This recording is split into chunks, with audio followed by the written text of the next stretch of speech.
Why are so many young people suddenly so angry? Well, mostly it's economics. Teal Capital's Eric Weinstein recently got to the core of it. He said this, quote, essentially, a young breadwinner needs to be able to buy a reasonably priced home in a decent town with many opportunities and provide for a second parent to stay home raising young children. You want our parties to end this unraveling? Get them to agree that when a nation cannot provide sufficient opportunities for young folks to couple, become stakeholders, and tend to the raising of healthy kids, we have problems. We certainly do. And we recently talked to Brad Wilcox of the National Marriage Project about this.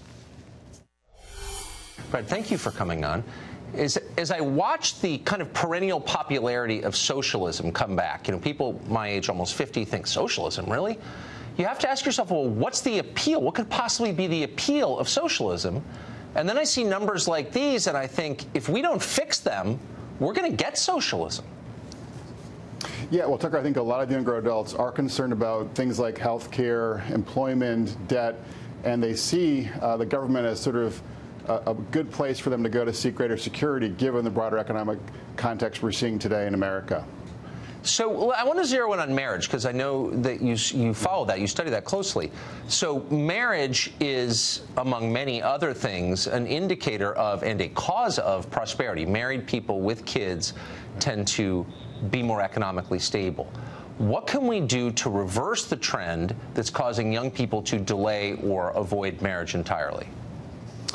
Well, I think there are a couple of things that we can do. One thing we can do is get rid of the marriage penalties that face a lot of younger adults, particularly working class and poor adults, and things like Medicaid, the EITC, food stamps. I think we can also do more to think about things like doing more to subsidize working class wages.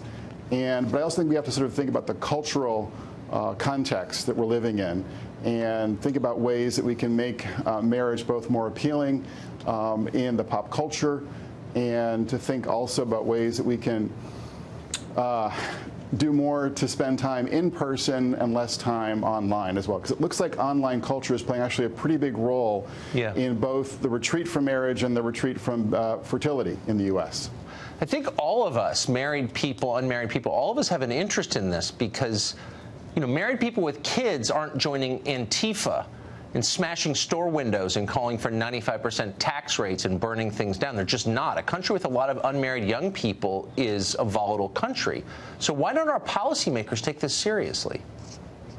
Well, I think a lot of people think of marriage as just a private issue, and that the government cannot and should not do anything about, marriage and fertility-related topics. And they don't kind of see how what happens in our families has a lot to do with what's happening, in our communities and in our country more generally.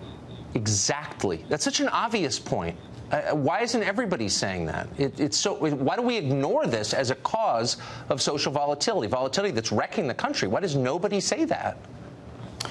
Well, I think it's obviously, things related to divorce and single parenthood and cohabitation are very sensitive for a lot of us. I mean, we all know people who have been in difficult situations, and so I think there's a reluctance to kind of engage on these issues. And yet the science is very clear. So we've seen work by Raj Chetty, for instance, at Harvard, that indicates one of the best predictors of mobility for poor kids in communities across the country is the share of two parents in a community. So of course these things really matter for the health of the American dream here in the U.S. Thank you for saying that. Brad Wilcox, I appreciate it.